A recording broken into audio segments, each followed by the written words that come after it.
Nobody marries a man like Renji Kato on purpose. You marry him because you are 23 years old and you are the daughter of a British missionary in Yokohama in 1880, and the specific architecture of your options has the same number of doors as a room with no doors. Your father is not cruel.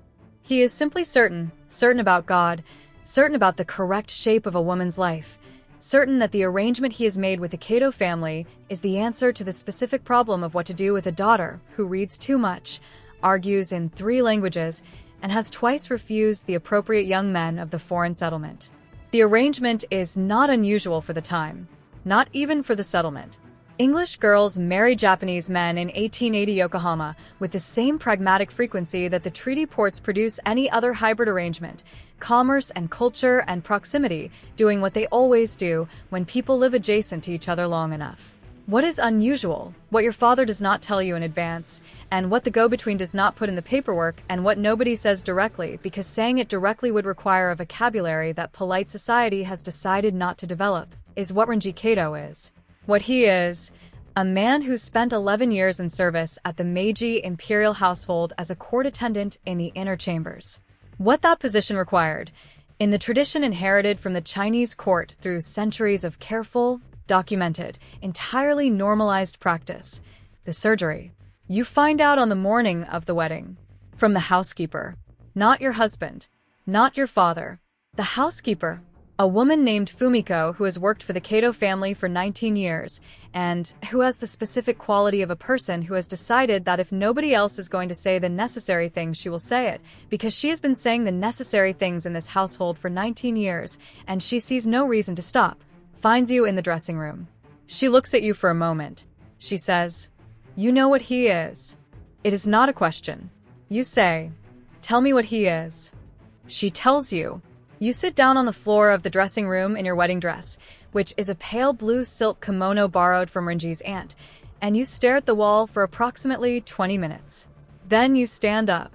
You straighten the kimono, and you walk to the ceremony, not because you have processed everything, not because you have made peace with it, but because you are the daughter of a man who is certain about things, and you have spent 23 years learning that the only way to survive certainty is to be more certain about different things.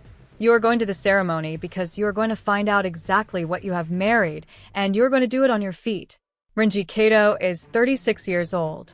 He is not what you expected. This is going to be a theme, the way reality keeps arriving differently from the shape you assembled for it in advance. He is tall for a Japanese man of his era. Lean, with a stillness that is not emptiness but precision, the specific quality of someone who learned, very young, in an environment where carelessness had absolute consequences, that every movement should be intentional. His face, angular, clear-eyed, a mouth that is frequently neutral but occasionally, when something genuinely interests him, opens slightly in an expression that is not quite a smile, but is close enough to be its own kind of warmth. He wears his formal wedding haori with the ease of someone who spent 11 years in a court where correct dress was a form of competence. He is competent at everything visible. You will discover gradually that he is competent at everything invisible too, which is both a comfort and a complexity. At the ceremony, he looks at you once, a single, direct look of the kind that takes in more than most people's extended study. Then he looks at the officiant. Afterward, at the reception table with your father and the go-between and the members of the Kato family you have not yet met, he says his first words to you directly. In English. Perfect, careful English, learned for reasons you will understand later. You know. It is not a question either. You say, "The housekeeper told me." He says, "I am sorry it was Fumiko and not me." You say, "When were you going to tell me?" He is quiet for a moment. Then, "I was going to tell you tonight. I had prepared the conversation." You say, "You prepared it?" He says, "Yes." You say, "What were you going to say?" He tells you. There in the reception room, between the sake cups and the congratulatory speeches and your father's determined obliviousness, Renji Kato tells you the prepared conversation. Not as a performance. Not with apology or with the practiced warmth of a man managing a situation. As information that you were owed, and that was going to be given to you completely, and on the same evening it was relevant. He tells you about the imperial household. about the position he held, the inner chambers, the specific requirements, the surgery performed when he was 15, and that changed the architecture of his life in ways he is still, at 36, accounting for. He tells you why he left the imperial service 2 years ago when the new Meiji government began systematically dismantling the old court traditions, the eunuch system among them, abolished along with 100 other practices that the new Japan had decided were incompatible with the modern order it was constructing. He tells you about the specific experience of watching the world that made you be declared officially non-existent by people who have never once considered what the people inside that world are supposed to do next. He tells you about the arrangement, your father's debt to the Kato family, the solution a eunuch marriage represents for a family who needs a daughter-in-law for social standing but cannot offer a conventional husband. He tells you this without defending it, without softening it, without performing remorse he may or may not have. He tells you the truth, all of it, at the wedding reception, in 15 minutes. And when he finishes, he says, "Ask me anything." You look at him, then you ask him everything. The house in Yamate, the bluff district above Yokohama, where the wealthier Western and hybrid households sit above the treaty port, is larger than you expected. Traditional construction on the outside, a hybrid interior, tatami rooms alongside a Western parlor, a study filled with books in Japanese and English and Dutch that line the walls in the organized way of someone who reads with the systematic intention of a scholar. There are scrolls on the walls that you will spend months understanding. There is a garden that has clearly been tended by the same pair of hands for years, precise, somewhat formal, but with one corner near the plum tree that is deliberately not formal. As if someone allowed themselves one untamed corner and called it the garden's permission to be honest. Fumiko shows you around. She is approximately 60, compact, entirely professional, with the specific quality of a woman who has been the actual center of a household for 2 decades and has learned to operate without requiring acknowledgement of this fact. She shows you the kitchen, the linen storage, the specific system by which the household runs, and she does this with the efficient warmth of someone inducting a new member of staff rather than a new wife. You ask her about the untamed corner. She says, he planted it when he came back from the court. He said the rest of his life would be organized. He wanted something that didn't have to be. You look at it. You think, I understand that. The first weeks are the most honest weeks of your life. Not comfortable, not smooth. Honest. You and Rinji Kato negotiate the household with the specific carefulness of 2 people who have agreed to share a space and have not yet developed a shared language for it. He wakes at 5 and is in the study by 6. He reads until 8, when Fumiko brings breakfast. He works translation work, primarily his English and Dutch and Japanese deployed in the commercial translation market that the new Meiji economy has created. He is very good at it. The precision of someone who learned that words carry consequences. You teach. The foreign settlement has a small school for the children of Western families, English and some French, and the basic mathematics that the wives of merchants have organized and that the missionary establishment tolerates without fully endorsing. You go 3 mornings a week. The children are serious and funny, and they teach you Japanese in exchange for English, which was not the arrangement, but becomes the better one. You begin to learn the household's language. Not Fumiko's tutorial, the actual language. The way Rinji handles his books, carefully, as instruments rather than decorations. The specific quality of his attention when something interests him. He goes very still, the kind of still that is not absence but a gathering. The way he speaks to Fumiko, not warmly in the performed sense, but with the specific respect of someone who has valued competence his whole life and values hers.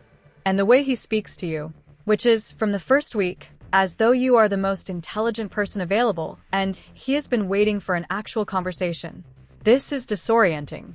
Your father speaks to you as though your intelligence is a problem to be managed.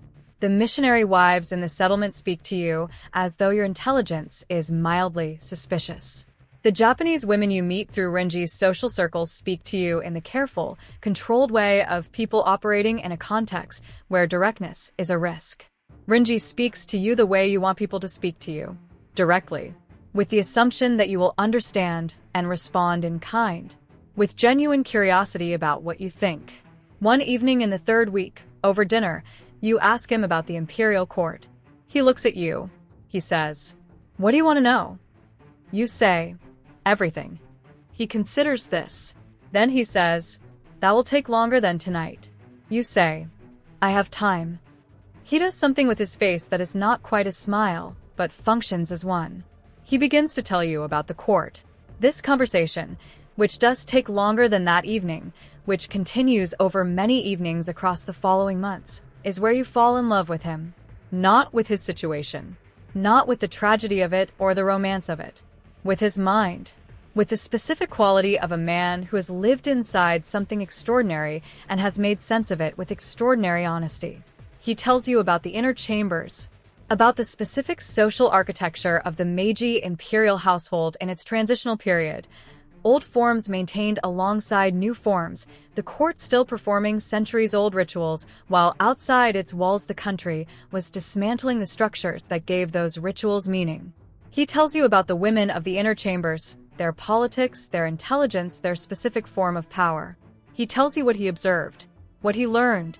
He tells you about the surgery, not as a tragedy, as an event that happened, with consequences he has spent 21 years living, some of which he would change, and some of which, he says with the specific honesty of someone who has thought about this for 2 decades, he would not.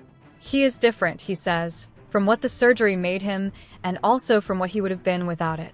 He has learned to stop trying to locate himself relative to either possibility and simply inhabit the actual version, which is here, which is this, which is the study and the untamed corner of the garden and the translation work, and now, apparently, this household and you.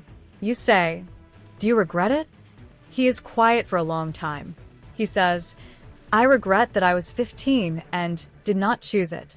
He says, "I do not regret the person I became after." You sit with that for a long time. Then you say, "Neither do I." He looks at you. You say, "I mean, I don't regret the person you became after either. That's the person sitting across from me."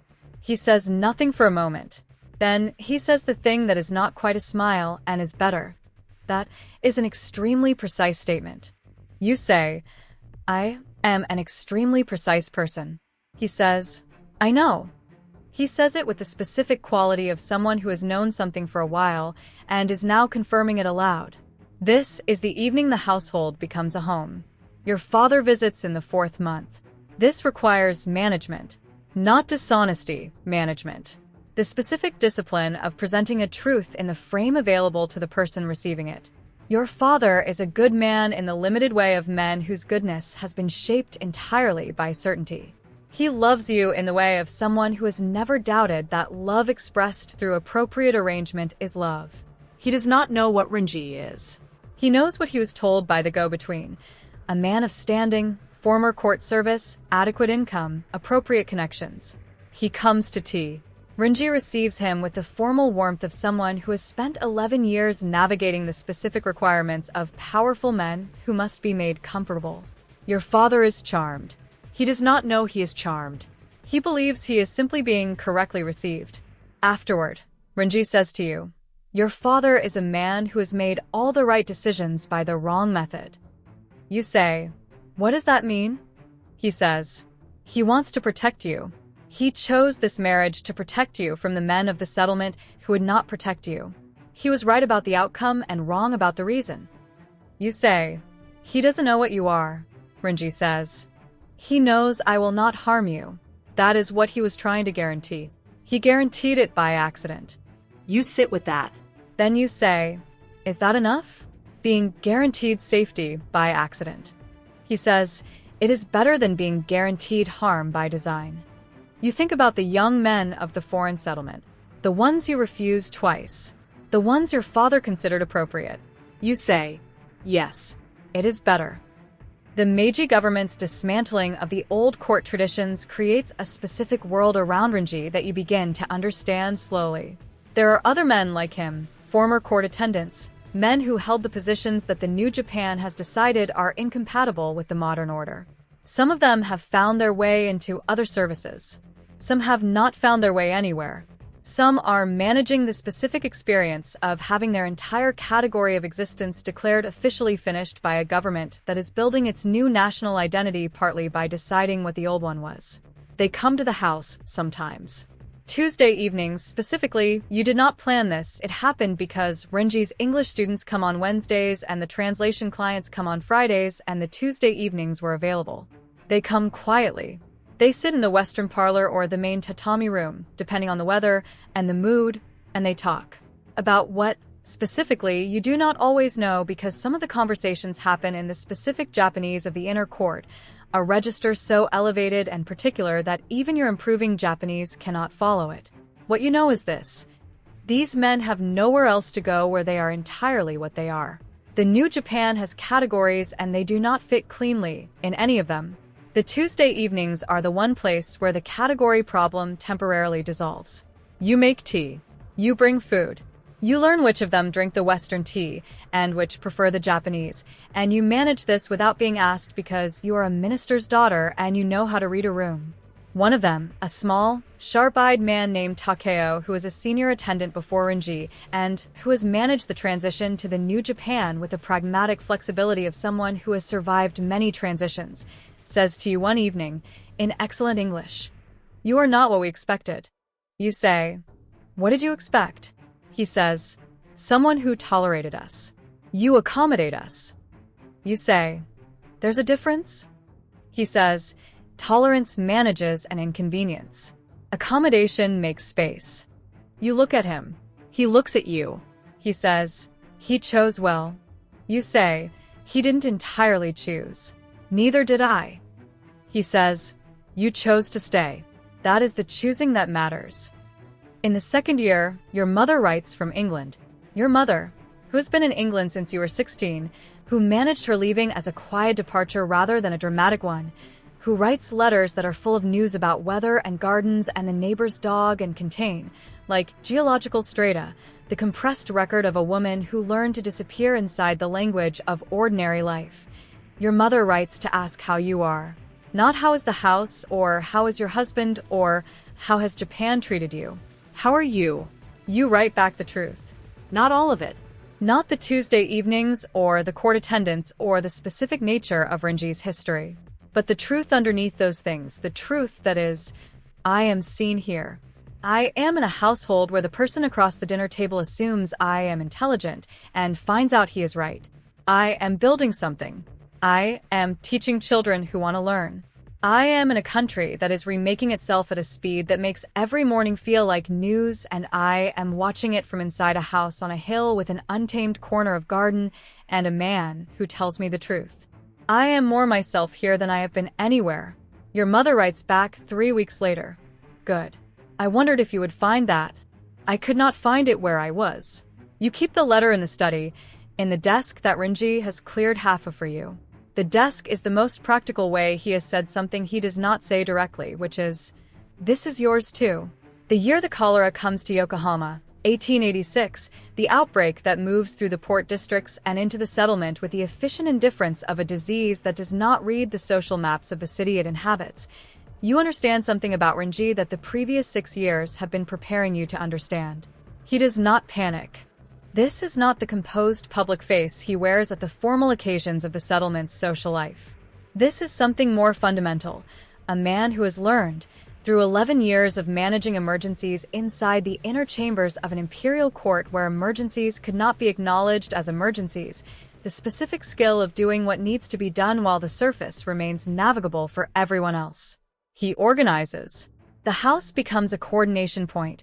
Renji's network of former court attendants and translation clients and settlement contacts used to move information, to identify which households need assistance, to route supplies.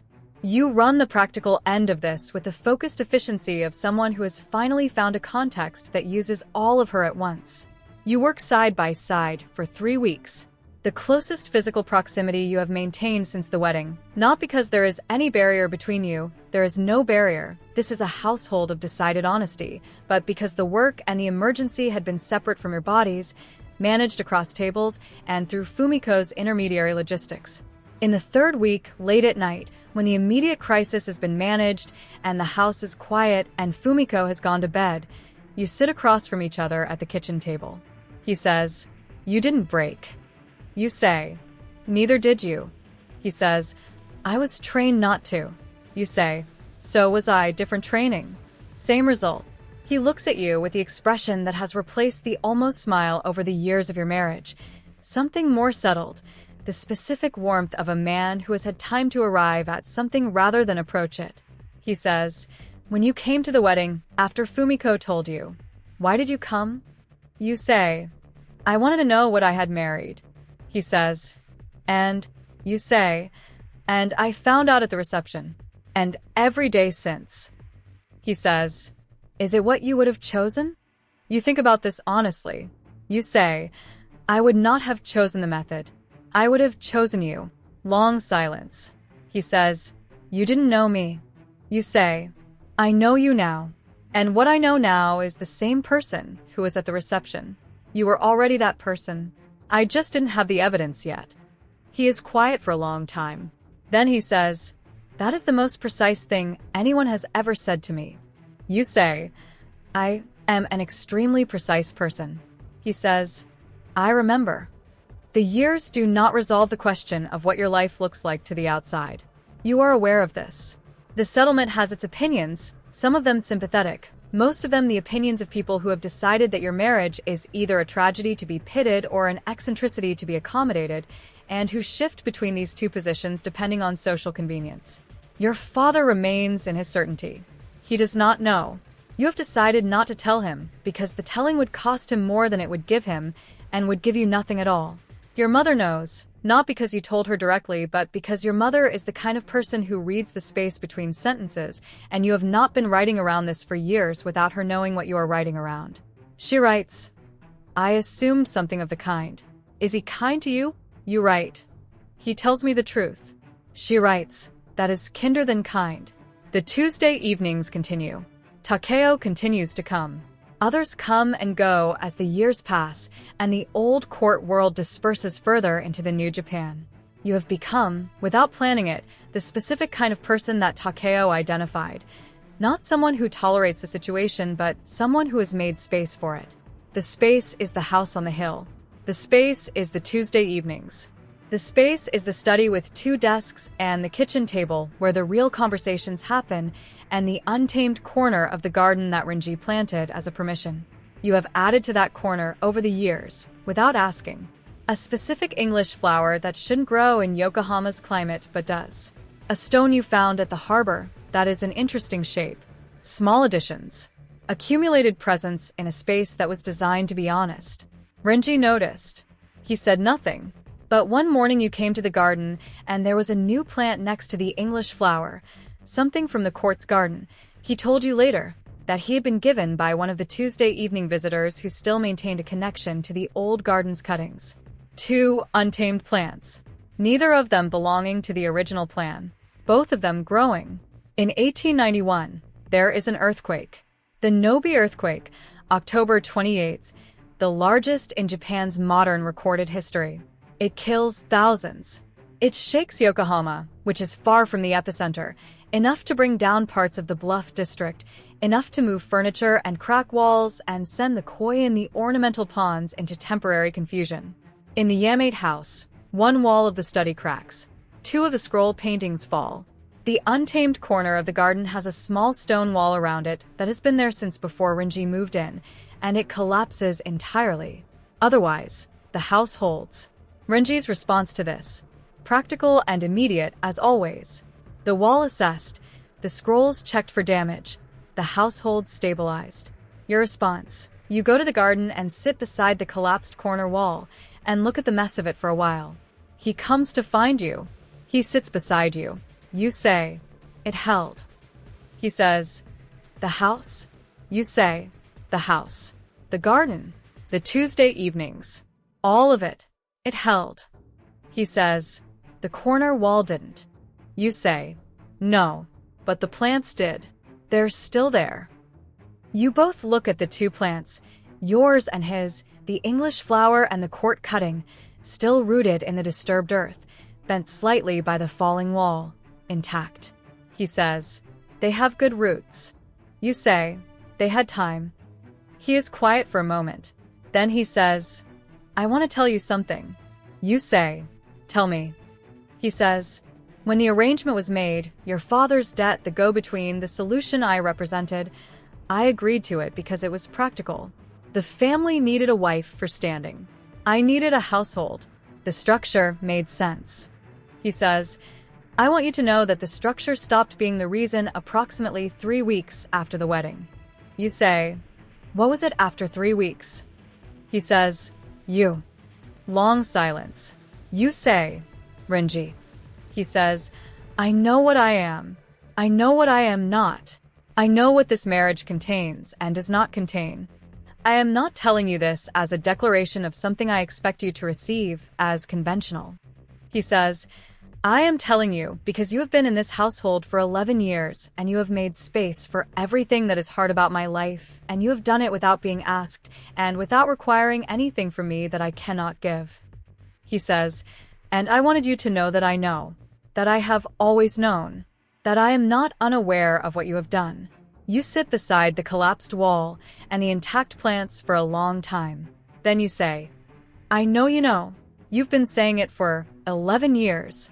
In the desk cleared for me, in the study key on my ring, in the Tuesday evenings where you told them I wasn't a guest, in the new plant next to mine in the untamed corner. He says, you noticed. You say, I am an extremely precise person. He says, I remember. This is the thing nobody tells you about marrying a man the world has decided to make invisible. The invisibility becomes, over time, with the right person in the right household, no devoid but a kind of freedom. There are no expectations here that you did not build. There is no conventional script. There is no architecture you were handed at the altar and told to inhabit. There is only the specific life that two specific people assembled from the materials available: an English minister's daughter who reads too much, a former court attendant with an extraordinary mind, and an untamed corner, and what they chose to put in the space the world vacated when it decided they didn't fit. What they put in it: honesty, precision, the Tuesday evenings, 2 desks in 1 study, a household that runs on competence and mutual respect, and occasionally on the specific warmth that is not romance in the conventional sense, and is also not nothing. You will not have the things the women of the settlement have. You will have things they don't. You will have a man who tells you the truth at the wedding reception, who prepared the conversation, who says ask me anything and means it, who clears half a desk without announcing that the desk is yours, who plants something next to your plant without explaining why, who knows you are extremely precise and remembers. In the last year of the century, when Japan has finished becoming the version of itself the Meiji era built, and is beginning to discover what the new version costs, you sit with Renji in the study on a December evening with the Yokohama harbor visible in the distance through the window, the lights of the port doing what the lights of the port always do, arriving and leaving, the ships moving with the indifferent continuous purpose of commerce. He has been reading. You have been writing letters, some of your own translation work, the specific project you began 3 years ago of rendering certain court texts into English for the cultural record, which is a project Renji started, and which you have been doing together in the specific way of people who have discovered that their combined competence produces something better than either alone. He puts down his book. He says, what are you thinking? You say, about the untamed corner. He says, what about it? You say, about the fact that you planted it when you came back from the court and said the rest of your life would be organized, and you wanted something that didn't have to be. He says, yes. You say, I am the untamed corner. Long silence. He says, that is not how I would have phrased it. You say, but it's accurate. He is quiet for a moment. Then, yes. He says, and you are well aware that you added to it. You say, the English flower. He says, and the stone. You say, the stone was just an interesting shape. He says, it is still there. You say, so is everything else. The harbor lights, the ships, the century ending outside the window in the specific way that endings happen, not with an announcement, simply with the accumulated weight off time arriving at its natural boundary. You say, I want to tell you something. He says, tell me. You say, when Fumiko told me in the dressing room, 20 minutes before the ceremony, I sat on the floor for 20 minutes, and then I stood up, and I went to the wedding because I had decided I was going to find out what I had married. He says, I know. You say, "What you don't know is what I found." He waits. You say, "I found the most honest person I have ever encountered. I found a man who had prepared the conversation, who said ask me anything, who gave me half a desk and a key to the study and let me add to the untamed corner without explaining that I was allowed to." You say, "I found exactly the kind of life that nobody who arranged it intended me to have. A life that is mine because I built it. A life with a person who assumed I was intelligent and was right." You say, "I found out I had married the best available version of what marriage can be, which is two people who see each other accurately and stay anyway." He is quiet for a long time. The harbor lights, the ships, December. He says, "You came to the ceremony on your feet." You say, "I always come on my feet." He says, "I know." He says, "That is also why." You look at the harbor through the study window. The lights arriving and leaving. The commerce of the port that has nothing to do with either of you and goes on regardless. You go back to your writing. He goes back to his book. The study is quiet and warm and full of books and two desks and the specific quality of shared silence that is not emptiness, but the accumulated presence of two people who have been sitting together like this for 20 years and have built something in the space between them that required no announcement and holds anyway. Outside in the garden, the untamed corner. December bare but rooted. The English flower. The court cutting. The stone that is an interesting shape. All of it still there. All of it always having been there.